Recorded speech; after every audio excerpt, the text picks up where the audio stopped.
I'm Squeezebox Sam. I'm 1/4 of Grit, the 10x10 house band for the year. And times being what they are, we can't assemble to play for you as a group, so I'm going to play some of my songs for you tonight.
And for the first time in 4 seasons, there's brightness in the dawn. And come this time of year from now, these hard times they'll have flown. It's too bad, well, you won't be here to read 12 what we've sung. He looked as if, well, he didn't belong, wearing Sunday best with no sermon to sing. And as I near our little home, I could see you on the porch as if you was waiting, dressed and packed as if to leave, but surprised that it was me. And for the first time in 4 seasons, there's brightness in the dawn. And come this time of year from now, these hard times they'll have flown. It's too bad, well, you won't be here to read well what we've sung.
He is down in the South 40, alongside the road.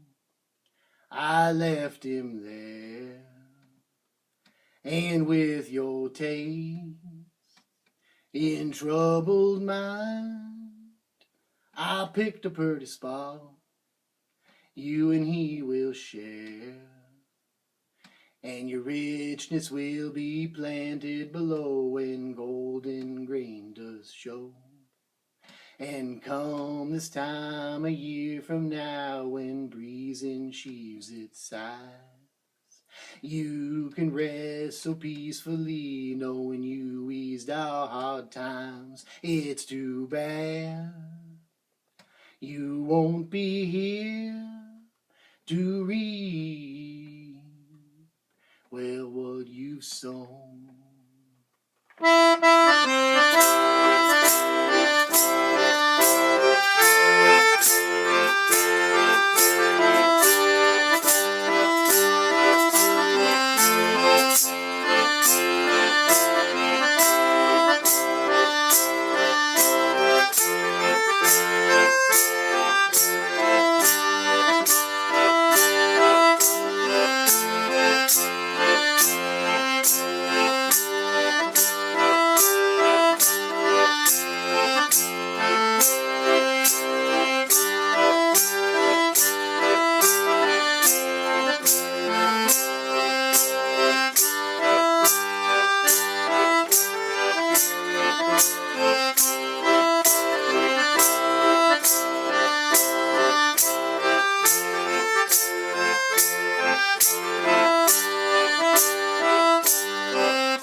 Well, I stumbled through them swinging doors and out into the street.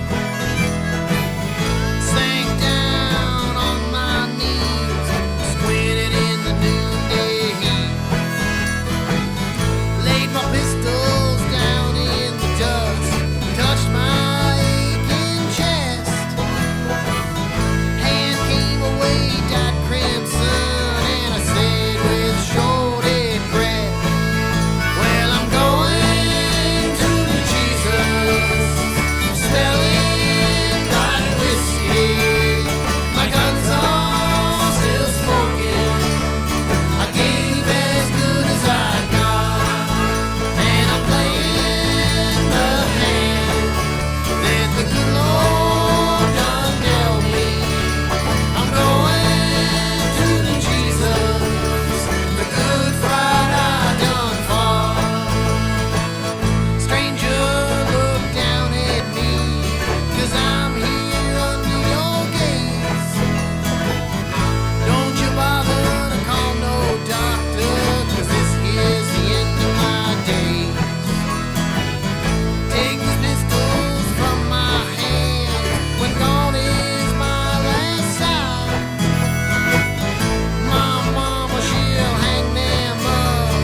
Almost forgot. Some squeezebox trivia for April's 10 by 10. Seems that Pablo Picasso and Salvador Dali were both notorious for paying for everything with a check. Seeing as how their check had an autograph on it, they figured that whatever paltry amount they was signing away via that promissory note would probably be less valuable to the recipient than the fact that they had an autograph from some famous artist. So, some good thinking there. Save some money. Pay for things with a check. Of course, your autograph has to be valuable. So this is part one. This is the crime. I was in my late 20s, mid-20s actually, and this was the late 70s. You guys can do the math. And I was always looking for, the cool kids to hang out with because I pictured myself being a cool kid, a cool artist, and I always wanted to be hip on what was happening. So I was working at the Old World restaurant in Westwood at the time, and I befriended this guy named Alan, who was very cool. He was quiet, he was shy, he was thin, he had these cool glasses. He knew everything about popular culture and new music. He turned me on to Bowie and all these other great artists. And so this is the person I wanted to hang out with. And he had a friend named Jody. Now Jody was kind of the opposite. He was the party boy, he was the loud one, he was the one with no moral compass whatsoever. And Jody one night convinced Alan and I that we should join him on this check forging scheme for the Christmas season that was coming up. He came up with this whole way of getting all this stuff from all these stores without having to pay for anything. And it went like this. He would take a bunch of my personal checks, write my name on them, but because he wrote it, they technically became forgeries.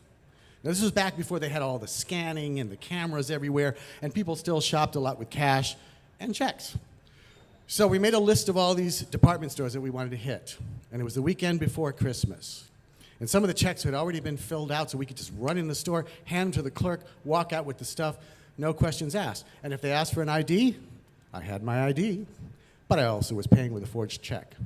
So we do this, and we get jewelry and clothing and appliances and camera equipment and stereo equipment. And then Jody's going through the store, just picking up stuff as we leave, sticking it in the bag.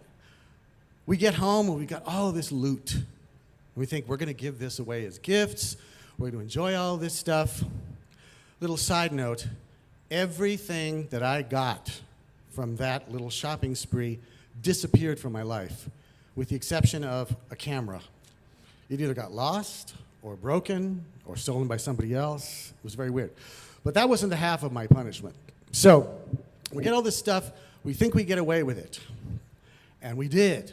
Because when the store started sending the checks to the bank and the bank was bouncing them back, I had the perfect alibi. See, after the weekend of larceny, I called the cops and said, oh my God, my checkbook and my wallet was stolen. There might be forgeries out there. And I called my bank and I closed my bank account because there might be forgeries out there. My wallet and my checkbook were stolen. It worked. We had the perfect alibi. So the stores, of course, were writing letters and calling me and demanding their money, but nothing I could do. We thought we were clear, but the universe had other plans. First of all, I started waking up in the middle of the night in a cold sweat, imagining the cops knocking at the door and dragging me off to jail. That was bad enough. But then, in the 20-year span after we did all this, I was mugged 4 times in this town, in my hometown of LA, and always out of the blue stuff, random, not walking down dark alleys, or anything like that, random stuff that would happen when you would never expect it. And this is one of the most colorful ones. I was driving home from a play rehearsal in Hollywood, and I was driving home to my place in Mar Vista. This was in the early 90s. And my car was giving me problems. It kept stalling out at the intersection. So I made it as far as my off-ramp off the 405, and of course the car died, so I roll down the off-ramp. I make it across the street to the gas station, and I, stop the car. This was before cell phones, so I walk across the street to the phone booth. I call AAA. They said they're going to be there in about half hour, within a half hour. Cool. I walk back across the street, I lock myself into the car, and I wait. 15 minutes later, tow truck driver shows up. He's this nice-looking Middle Eastern guy. He starts working on the car and hooking it all up. Meanwhile, these two Latino punks, thank you, my peeps, come driving into the station on a moped. One of them was this big football player type guy, and the other one was this thin little wiry guy. They get off the bike, and they start walking towards us. And they're saying, hey, man, we just need some gas. Can you give us some gas? The tow truck driver yells back at them, no, there is no gas. There is no gas. The gas station is closed. There is no gas. They keep walking towards us. We're looking for some gas, man. We just want some gas. I yell back, there's no gas, guys. He's hooking up my car. It died. There's no gas. They keep walking towards us slowly, and then all of a sudden, in a flash, before I knew it, the big guy had jumped behind me, and he pinned me back like this. And the little guy was in front of me, and he shoved something into my stomach. I didn't know if it was a gun or a knife. I didn't want to look down. I had this long coat on, and I was terrified. My arms went up like this, and I just froze. And they're yelling at me, give us your money, give us your money. I said, okay. The money's in the car. My wallet's in the car, which was about 20 feet away at this point. So the three of us, like a crab, go walking together over to the car. Meanwhile, the tow truck driver had jumped into the cab of his truck, pulled out a .45, and blasted 2 shots in the air, just bang, bang. The three of us, the crab, goes like this. And the 2 guys took off like bats out of hell. As the little guy's running away, I can see that he has a sharpened screwdriver in his hand. That's what he had against my stomach. The big guy jumps on the moped, starts to take off, and the little guy's yelling after him, cabron, wait for me, cabron. He finally jumps onto the moped, and they're gone. The tow truck driver says, get in the car, get in the truck, get in the truck. I said, okay. I need to get my stuff from my car. So I run over to my car, open the door, grab my bag, slam the door, and lock the keys in the car. I said, oh, shit, it doesn't matter, let's go. So I jump into his truck, we get over to his station, and he starts talking to his partner, who looked like they could have, been related somehow. And they're speaking in a language I don't understand, but I'm waiting there in the other room, and he finally tells him the story, and then he comes over to me, and he says, look, the police station is very close to that gas station. If we go back there and there are police, I could get in big trouble. I don't have a permit for the gun. I don't have a permit. I could be in big trouble. I just looked at him. I said, dude, you just saved my life. I don't know what those guys would have done if you hadn't been there. If we go back and there's cops, there's no gun. We don't know anything about a gun. We're just getting my car. Okay, let's go. So we calmed down a bit, got back in his truck and drove to the station. And we thought if the cops are there, no gun, we didn't hear anything. If there's anybody else standing around, we're not going to stop, because we thought maybe these guys would come back. So nobody's at the station when we arrive. He jumps out, he starts jimmying the lock on my car, he gets the keys out, he hooks the car up to his truck, and he takes me home. And I'm about a half a mile away. The whole time we're driving, we're seeing cars, passing us, and every time one would pass, we would do this. Thinking that we were going to be the victims of a drive-by if these guys decided to come back and look for us. He finally gets me home. I thank him profusely and give him all the money I had on me as a tip, and I couldn't believe that it had happened. Now, in the whole time that this period went on and there were other muggings, I kept thinking, I don't believe in special guardian angels or spirit guides or any of that stuff. But I got to tell you, I do believe in karma. And this one night, when the forces of good and evil decided to mix it up in my little universe, I was very grateful that I had an iconic hero on my side, my knight in shining tow truck. Thank you.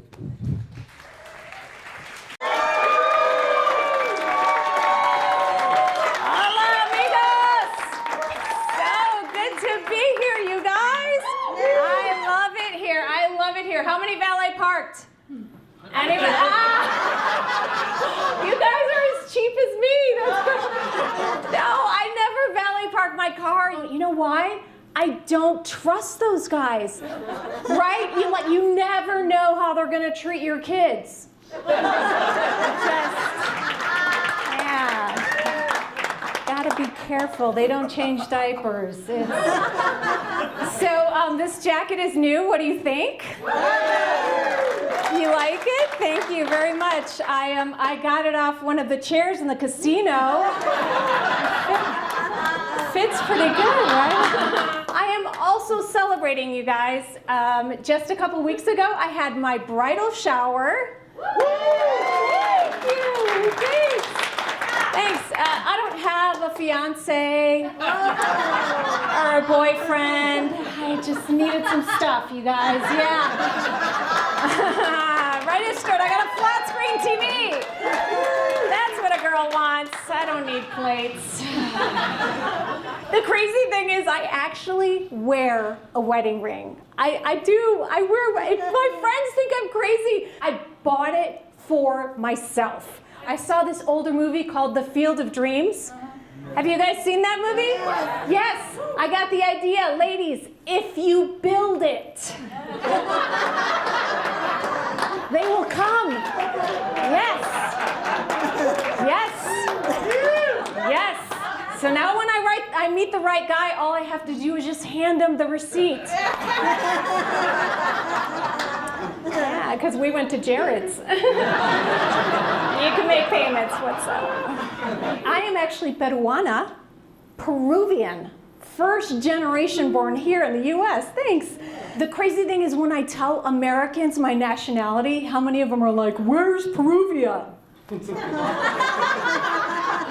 Really? You're stupid.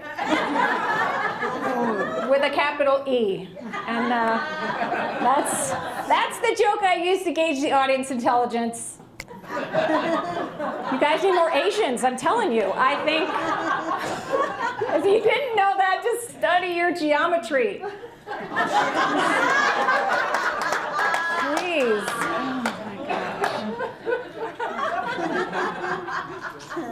You guys are awesome. So my parents were actually both born in Lima, Peru. They got together there, and then they came to the United States to have the kids. So it was really hard for them to get their citizenship. So I married them. Yeah, it's working out, yeah. Our wedding was so Latino, people threw rice and beans. Yeah, yeah, true story, I just found this out. My mom is so mad that I only have one kid. Let me explain. It's because I have 3 brothers, and they all have more kids than me. My baby brother has 7 kids. 7 kids, yeah. My oldest brother has 6. My second oldest brother has 2. So we think he's gay. I mean, that right? That doesn't even make sense. Plus, they came from 2 different fathers, so that's how you really know. You guys did good on that joke. I'm so proud of you. There was a lot of numbers in that one. You guys did Man, you didn't even need to carry the 1. I'm proud of you. I went with my mom to Peru. We had this huge family reunion. This is when she chooses to let me know that she's embarrassed of her only daughter. She's like, Lisa, you only carry 1 baby in your body. Yeah, I'm like, yeah, Mom, but 15 kilos of Coke. Thank you. Yeah. Thank you. See, you guys came on the right night. Meet me after the show, get a little baggie of Coke. Yes, that's right. And a side of ceviche. And my dad's awesome. I think my father is the reason that I do stand-up comedy, because he's just so supportive. He's the best dad. But my dad has this thing called chemical depression. I don't know if you know what that is. It's when the brain has an imbalance of serotonin and whiskey. that pretty good. This lady came up to me after a show, and she said, was it hard for you to grow up with an alcoholic father? And to be honest, I didn't know. You don't know when you're a little kid. You don't know that there's a problem with drink. I just thought we were both having apple juice on the rocks all day. I didn't know that was, I didn't know. And my dad was so fun. Oh my gosh. You have not lived until you have played hide and seek with an alcoholic. Oh my gosh. One time he didn't find me for 2 days, you guys. He was so supportive. My father in high school, he went to every single basketball game. I mean, I ran track, but he was at every game. He was always in the bleachers, you know, because he woke up there. And good man. And I had a rough year, you guys, rough year last year. I really did. I had full-on knee surgery. I tore everything. Like this part of my knee is now metal. I tore everything. And the scar is really long. It's literally the length of my hand. And I mean that for real. I'm not talking in guy language. It's really this long. No exaggeration. Yeah, I was in the hospital for 3 days. Guess who called me every day in the hospital? Every day. My dad. Yes, for Percocet. I mean, what a guy. You know, in the hospital, there's 2 different surgical rooms. There's the pre-op room, and then there's the actual surgical room. So in the pre-op room, I was awake. That's where they take your blood pressure, they hook you up to machines, they prep you. So there's like 5 people running around, getting me ready. Someone just comes over to me and just lifts up my gown. I was like, what are you doing? And he's like, ma'am, I gotta get you prepped for surgery, so I'm gonna have to shave you. I was like, excuse me, it's my knee, okay? This area right here, not even close, buddy, right here. This part. Yeah. And he's like, ma'am, I'm just trying to do my job. Please don't give me any problems. I'm like, you're the janitor. So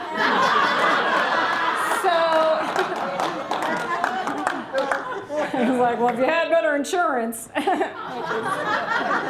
That's true. That's true. My son is now studying to be a rocket scientist. This is true. He just started college. Thank you. Thank you so much. I said this to my son. I go, honey, why? Why? Explain it to me so that I understand, because it's going to be a lot of work, honey. And he goes, Mom, I want to build the world's fastest rocket. I want to transport people to Mars. I want them to feel what it's like to be weightless. And I was like, honey, there are drugs for that. What are you doing? I have cocaine. We can work together. Juntos sí se puede. I want to transport people, work for Uber. Come on. What are you doing? Oh my gosh. And then after we had lunch, we're walking through the campus and we're having this great time. And one of my son's friends, who has never met me before, says to my kid, hey, Zach, how long have you guys been going out? To my kid, my son was mortified. He was like, oh, that is my mother. That is not my sugar mama. And I was like, excuse me? Who just bought those gym shoes for you? Yeah, it was me. Who just paid for lunch? Yeah, I did. Yeah, who's paying for the university? The government. Because I'm Latina. And I'm here, so build that wall. You know what I'm saying? Yeah, because we got rockets now. We'll fly right over it. Thank you guys so much. I'm Lisa Alvarado.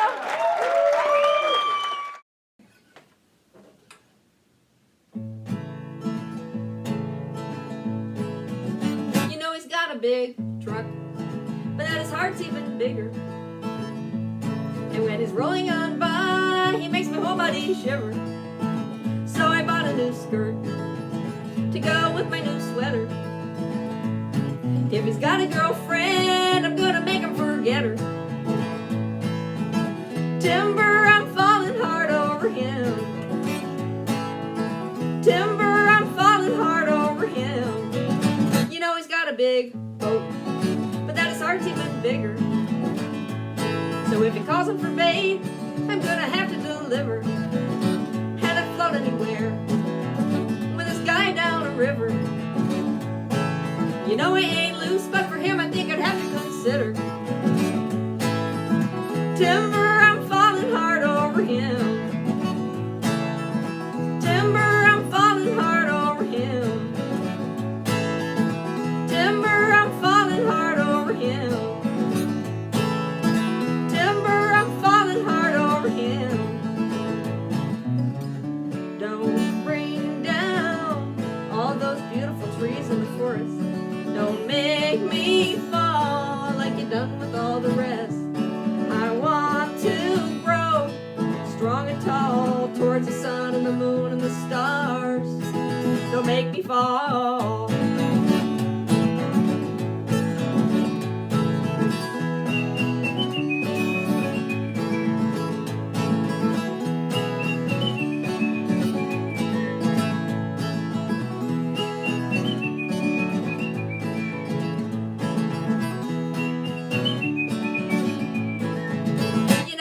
Big brain, but that his heart's even bigger.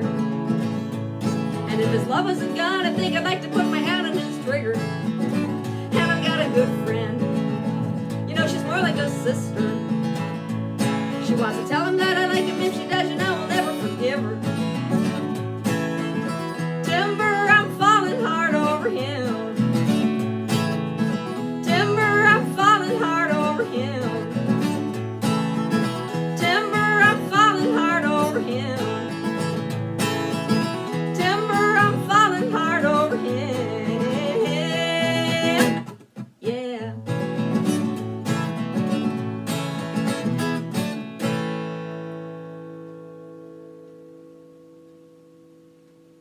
So I thought I would introduce you to my neck of the woods. I'm up here in Green Valley. It's about half an hour north of Santa Clarita. And it's just really beautiful up here. Got the green hillsides, of course. You can't be called Green Valley if you don't, there's nothing green here, right? And there's a rooster that lives nearby. And I'm near a manzanita grove right here. So it's very conducive to writing songs and painting pictures and healing. I'm very grateful to be here, for sure. So I wrote this next song a long time ago. It was a sketch of a song. I'd recorded it on a cassette and immediately, or somewhere along the line, forgotten that I'd written it until a few years ago. I found it somehow on an old cassette and resurrected it. It's called Vigilante Man.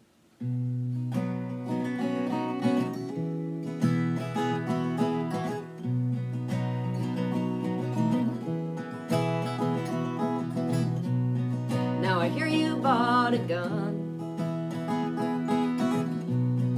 and you're taking it to the street because he hurt your silly pride when he knocked you off your feet. You couldn't let it slide on by, but you couldn't let him see you cry. So you've taken it to the street and into your own hands.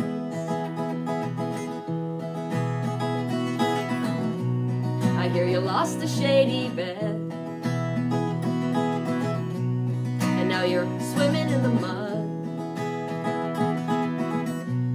You're buried 10 feet deep in death. You know it might as well be blood. You couldn't let it float on by,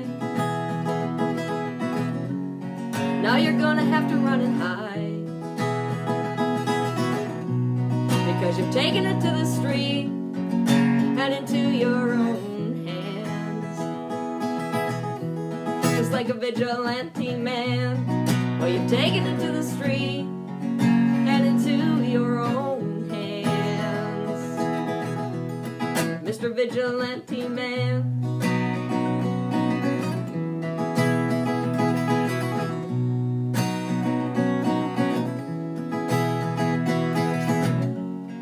Oh, where are you gonna run? And where are you gonna hide? You think you're so tough with that gun. When are you gonna learn? A real man doesn't need one. He doesn't need one.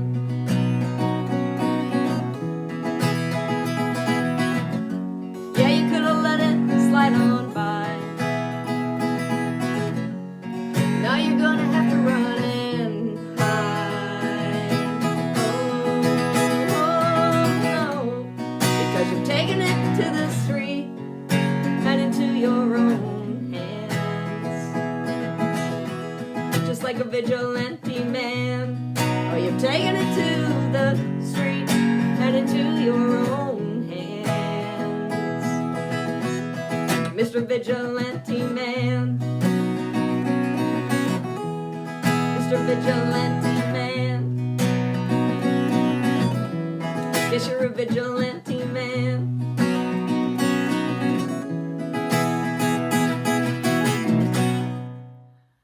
Okay, I'm not saying that this whole virus shutdown thing is my fault. I mean, obviously, it's not my fault.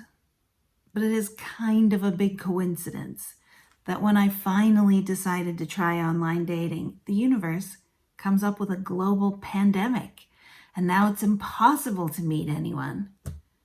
I mean, it was impossible to meet anyone before all this craziness. That's why I decided to try online dating. I had never done it before, and I didn't know what to expect. Well, I've been at it for a little while now, and I gotta tell you, it's not going well. No one likes me. Seriously, no one.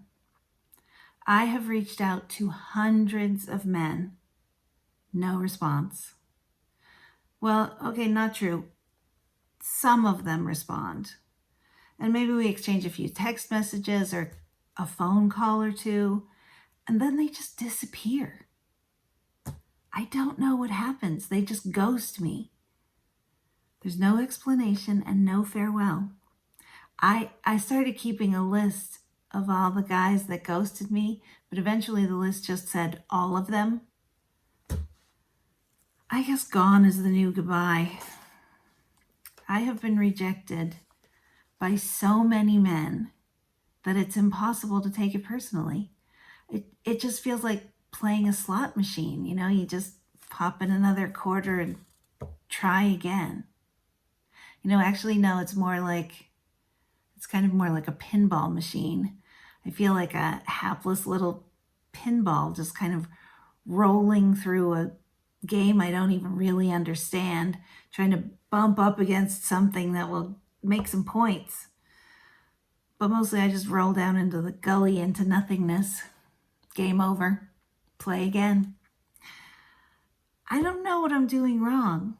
Maybe all of the other women have these brilliant, irresistible online profiles.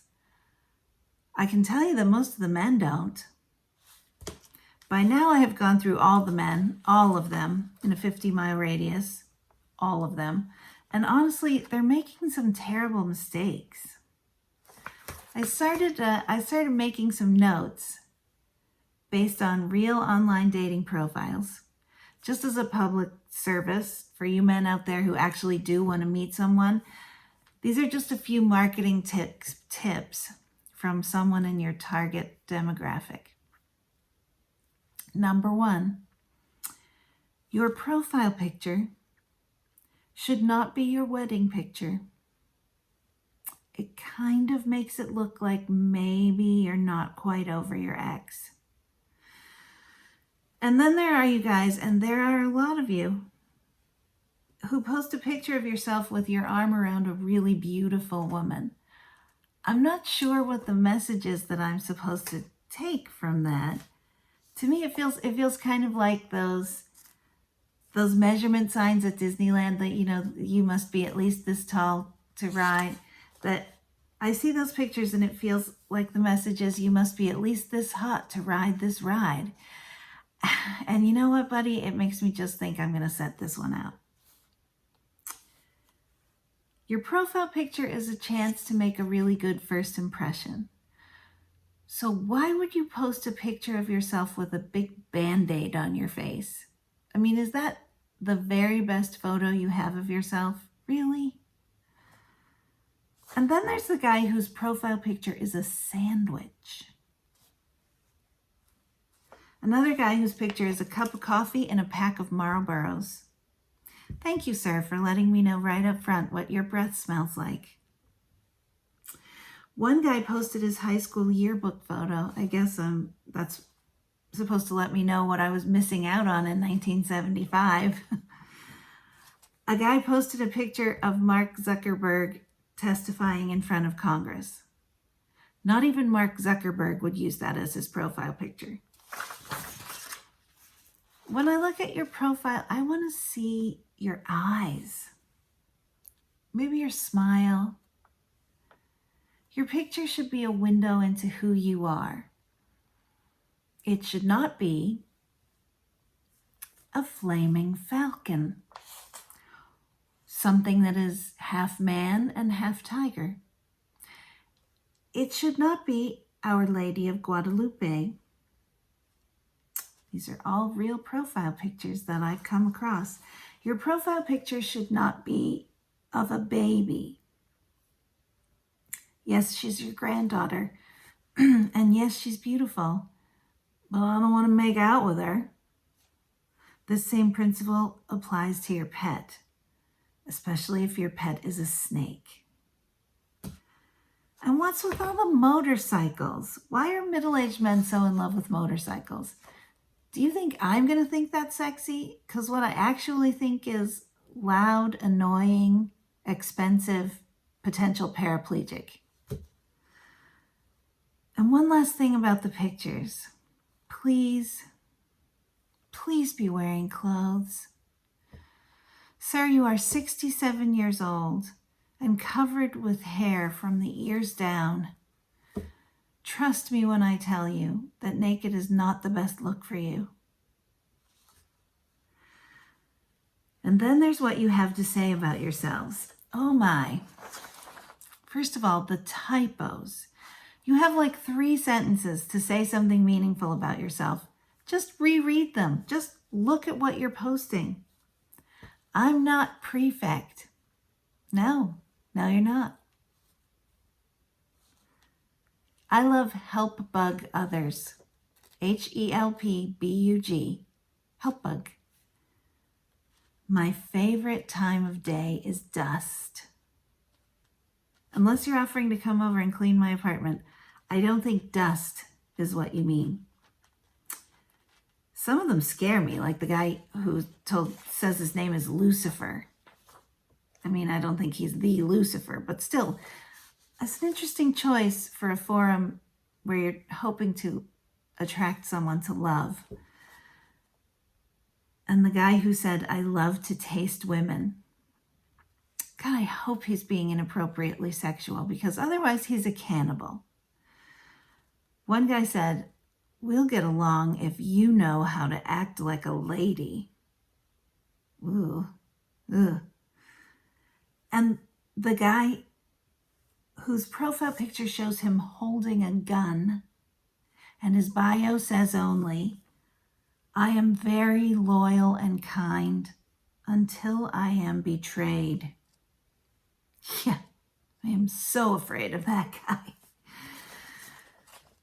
I know I must sound like a terrible cynic, but I'm not. I'm going to keep on trying because I want connection. I'm fine alone, but alone is not my preference. Connection is so important. Isn't it what we all want? Isn't it what we're missing while we're holed up in our living rooms this month? Isn't that desire to connect to the whole reason these online dating sites even exist? I don't know why it's so hard. I don't know what it is we're all so afraid of. I don't know why it makes me so sad. But I know there's someone out there who really wants to connect too. I'm looking for that guy. There might be 1,000 wrong guys, but there's got to be a right guy out there somewhere. I only need one.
This spring, I did a series called Tales from the Trail, pieces of fiction and creative nonfiction about dogs, mushing, and sled dog races, told from a variety of different and perhaps unexpected and unusual perspectives. This is a piece from that series, and it's told from the perspective of a school teacher in a small village that also serves as a checkpoint for a famous, large, long-distance sled dog race. This is called Girl Power. She came through the checkpoint like anyone else, really. I mean, she didn't seem different, but you couldn't miss her. You can never miss her. She had her signature blue parka on, the one she's always wearing in pictures, the one whose color is described in catalogs as coral, ocean, blue. And her dogs were wearing matching coral, ocean, blue booties. She seemed focused and strong, but sometimes you can just look and tell that someone is completely on top of things. I've lived in this village for 28 years, and I've seen a lot of guys who look like that when they come through the checkpoint, and some women. But it's been a while since I've seen a woman who looked like that. She was fierce. Now, the kids here in the village know women who are fierce. You have to be out here with the weather and the wilderness and the nearest hospital and state trooper an hour away by air. So you get tough or you get out. But still, we get TV out here. We have satellites. We read books. So kids here, like kids everywhere, are bombarded by images and stories of women who take a back seat, women who apologize and defer, women who are not as focused or competitive as the men around them.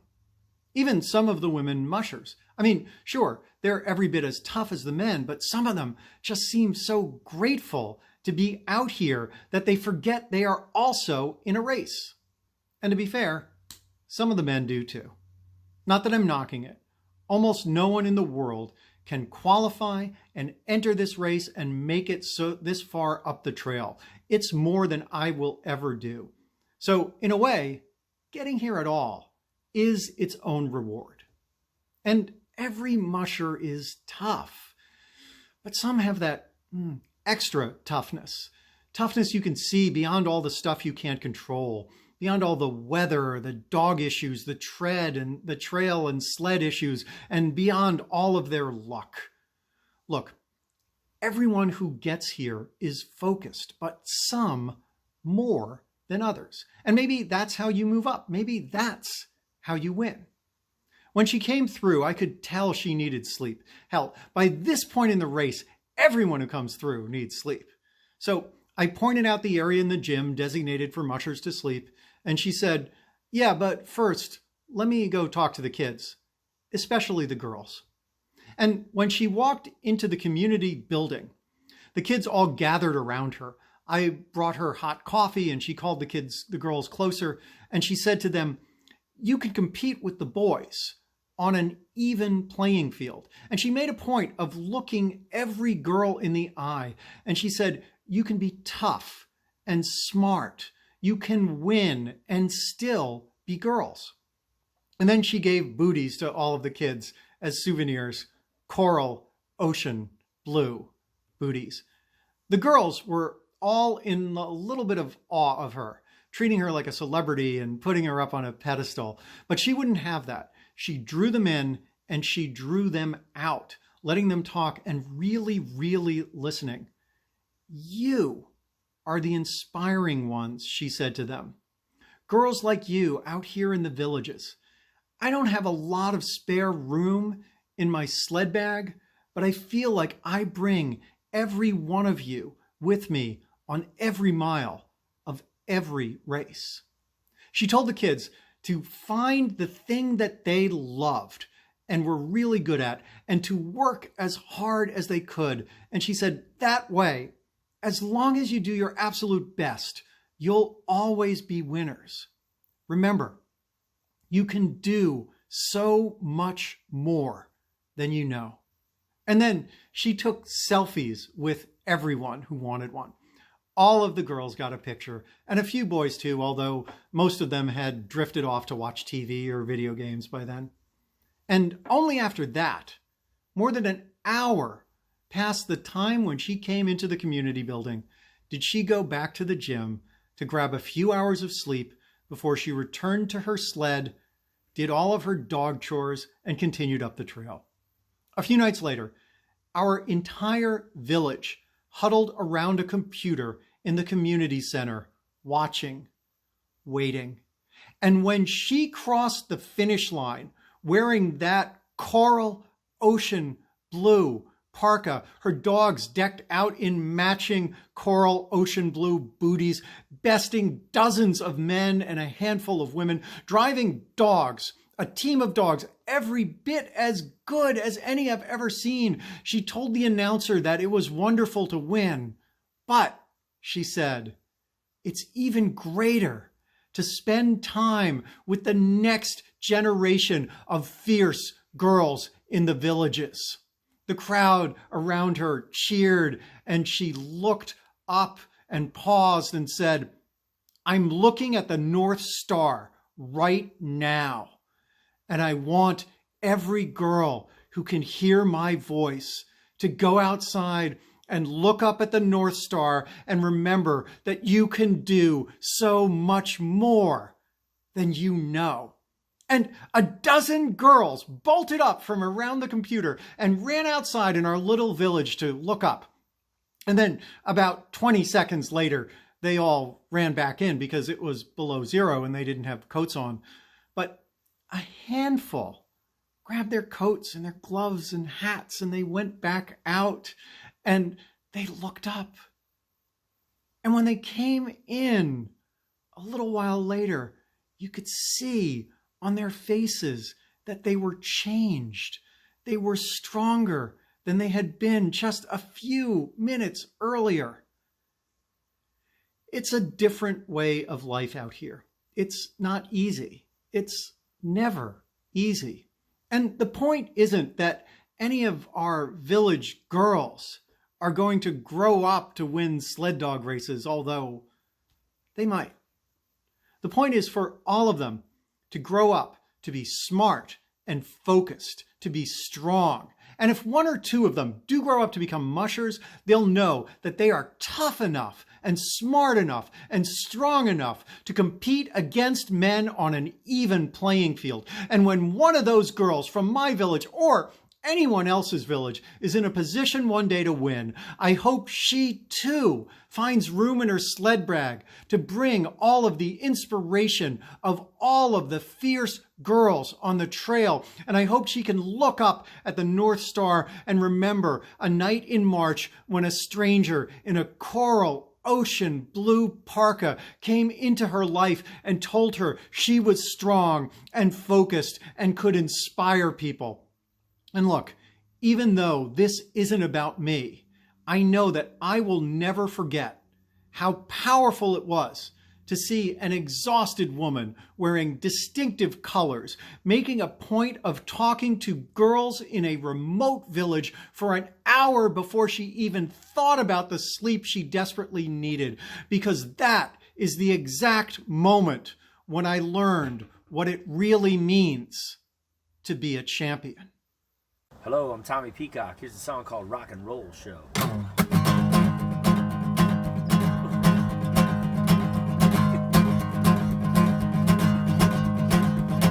Just a little while ago, sat in the grave. Prophets to me, boy, you gotta be brave. It took a little while, I'm making the grade. I'm in a slam jam, man. I'm looking at the way. Can you feel it? Can you feel it? My last loose kid, so don't. I'm a paying my dues, I got something to boast. 1, 2, 3, 4,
slowly show your true face. Hey kids, come out and play. Go ahead and let the days get away. Hey kids, let me hear you out loud. The sun's up above and the parents are out of town. Oh yeah, oh yeah, oh yeah, oh yeah. Main Street downtown, I look up to the sky. G-G-K-R-T-I, we could not lie. Gentlemen, what's your name? What's your occupation? I said softly, sir, it's human relations. Hey kids, come out and play. Go ahead and let the days get away. Hey kids, let me hear you out loud.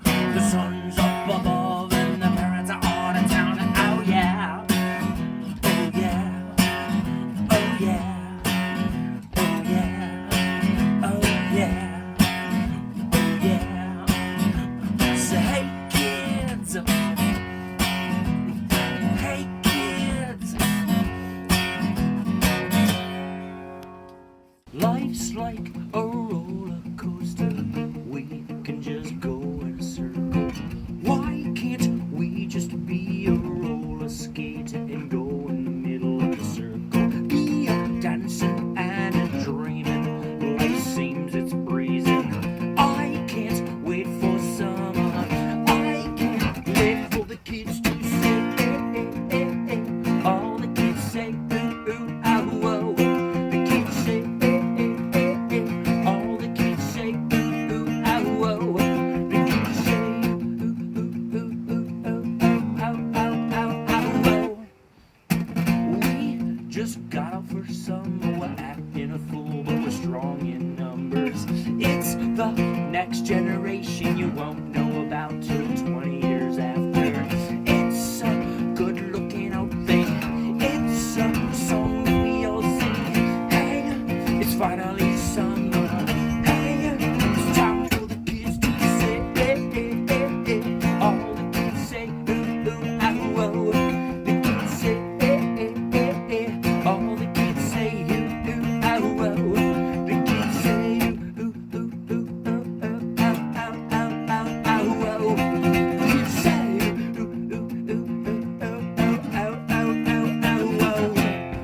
We're going on a roller coaster. Yes, we're getting so closer. Time here will tell all it. All the kids say, ooh, ooh, ah, whoa, oh, oh, oh.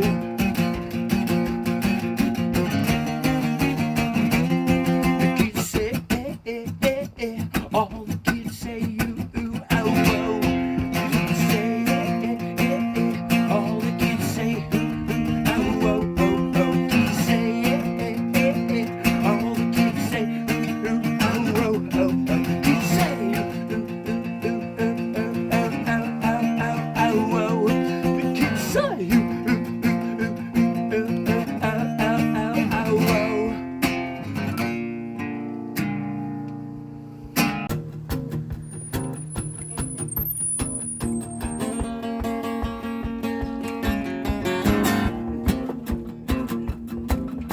All it takes is one song to sing to. All it takes is one dream to cling to. Simple mistakes, major problems I link to. The next chord I play has got a lot of ring to. Oh, over there. I see the sign, I see, should I get off? Should've just the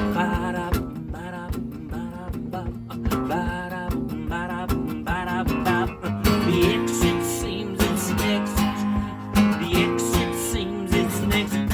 I'm going past and through a mile or two. I got words to live by. I'll do what I do. I got boots, white shoes, high tops with some blue. I got a stand around here that plays the hippie dippy blues.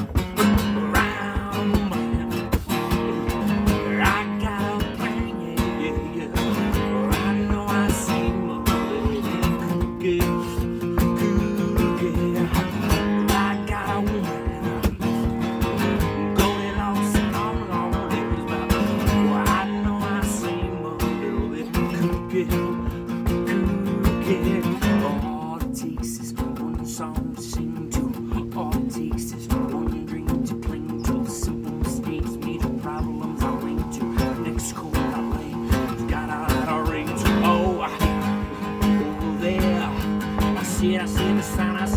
off.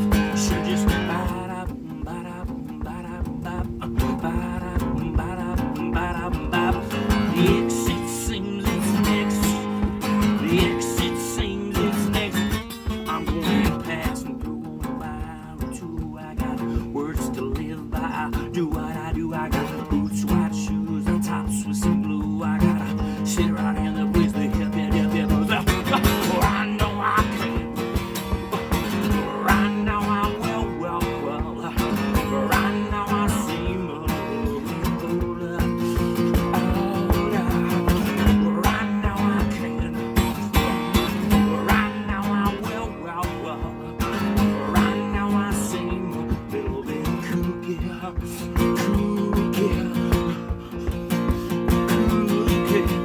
All it takes is one song to sing to. All it takes is one dream to cling to. All it takes is one song to sing to. All it takes is one dream to cling to. Welcome to my apartment. I'm making this video for Jeff for 10 by 10, which I'm so happy that he asked me to be a part of. He wanted me to do some comedy, and so I agreed. And then he said, please make sure that it's clean. Children will be watching. I'm like, well, somebody knows me. So like, I've done shows for Jeff a few times, and so I guess he knows my brand of comedy. And that is why I'm about to answer your question right now. You might be wondering, Aiden, why are you sitting in front of a oddly placed blue curtain that is obviously falling off the walls and that is held up by painter's tape? Let me tell you why. Because this is my favorite position to make any video, right? Because it has the best lighting, and so I like to put all the lighting equipment right there and shoot me this way, right? But I set the camera up and I realized, oh my God, that painting behind this curtain is like super inappropriate. Okay, so what it is it's like my friend for my birthday last year drew this picture for me, right? And it's like 7 bananas, and some of the bananas have been peeled back. And the bananas that have been peeled back reveal that the content inside the banana peel is in fact not a banana, but instead it is, male anatomy. I think she thought it was a cute picture because I'm gay. By the way, I am gay. You guys got that right? You guys, I'm allowed to say that? No, like, I'm glad I got to come out to you guys right now because I do find that in some shows, like if I don't come out near the beginning, people just stare at me the whole time like, oh God, I hope he knows. And I get like that it's really confusing, because I do look quite masculine. And like, I mean like, not right now. I mean like, if you saw me from across the street and I wasn't moving or talking, you would think I was like super masculine, because I do kind of look like, an overgrown frat boy or discount version of Keanu Reeves. But like, I'm really like, a 17-year-old girl trapped in an Asian basketball player's body, except I can't play any sports. I can't bounce balls. I can bounce balls this way.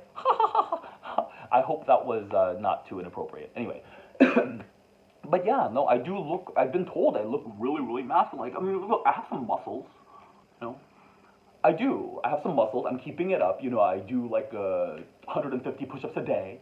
And, but what people don't realize about these muscles is that they are what I like to call LA muscles. And LA muscles can't actually do anything. They're just for show. It's like fake sushi in front of a Japanese restaurant. Like, they look great, like, don't put it in your mouth, that kind of deal. So, like, and here's the other thing, too. Like, my girlfriends all assume that I can carry stuff for them because I have these muscles. They're like, Aiden, can you help me carry this? And every time one of my girlfriends asks me to carry something, I always say the same thing. I'm like, look, you're a beautiful girl, so use what your mama gave you and ask that guy. So people make assumptions about me, and it works the other way too. Like, people make assumptions about me because I'm gay. They think I can decorate. I clearly can't decorate. Come on, I didn't get any of the awesome gay superpowers that I was supposed to have, People always ask me, like, can you give me some design advice? You're gay. And so I literally, like, went through a design book one time and picked up a quote, and that's what I say to people. People are like, hey, Aiden, you're gay, can you give me some design advice? I like to say, sure. Did you know that a graphic runner on your dining room table can be a lighter, more modern alternative to a full-on tablecloth? I bet you didn't, and you are welcome. So, there you go. Back to how this thing went up. So, you notice how it's held together by painter's tape, right? Blue painter's tape.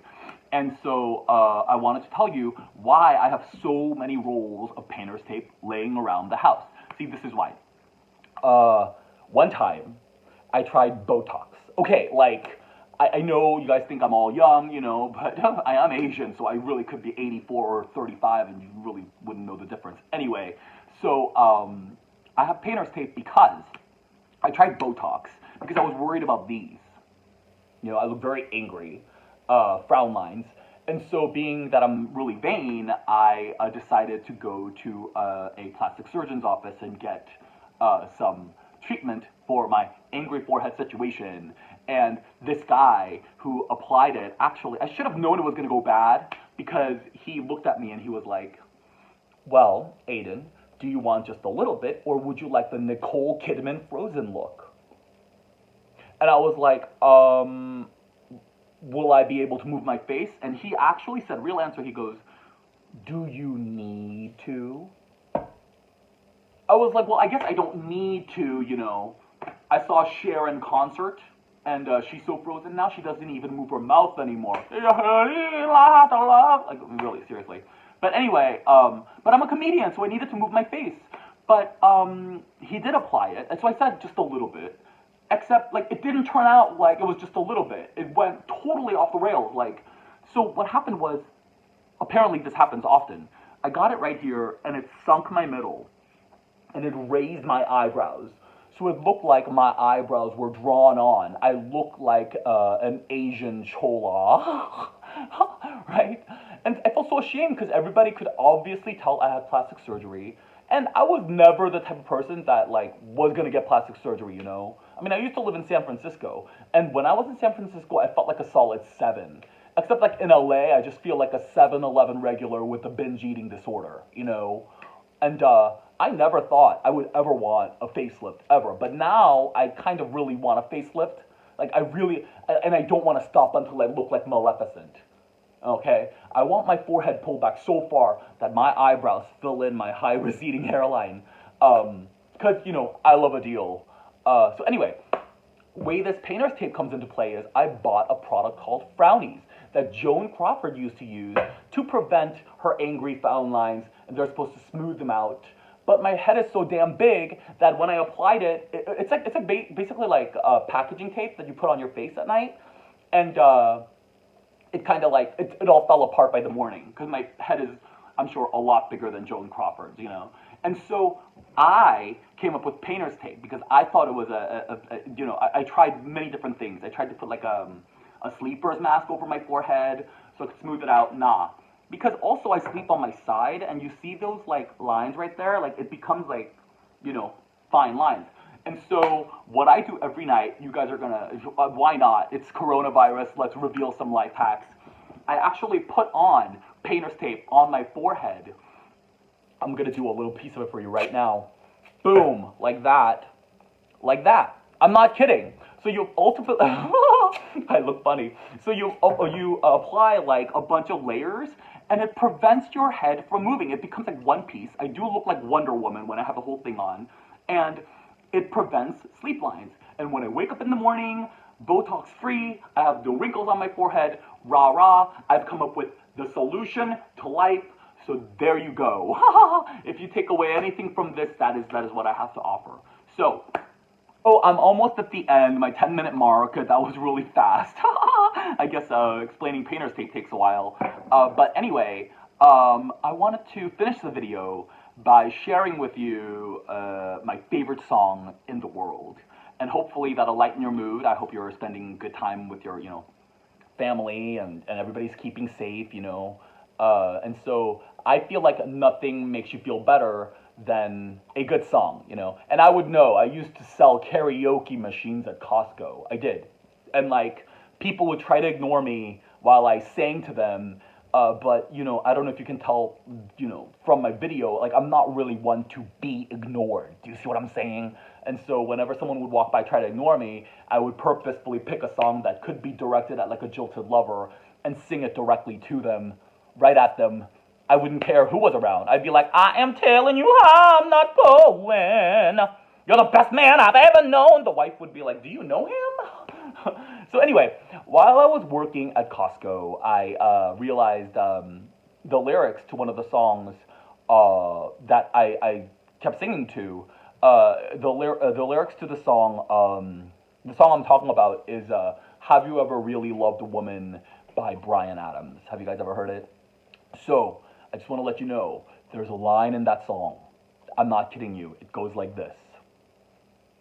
You know you really love a woman when you see your unborn children in her eyes. And I just thought, okay, Bryan, if you see your unborn children in her eyes, you've got to improve your aim. Thank you, good night.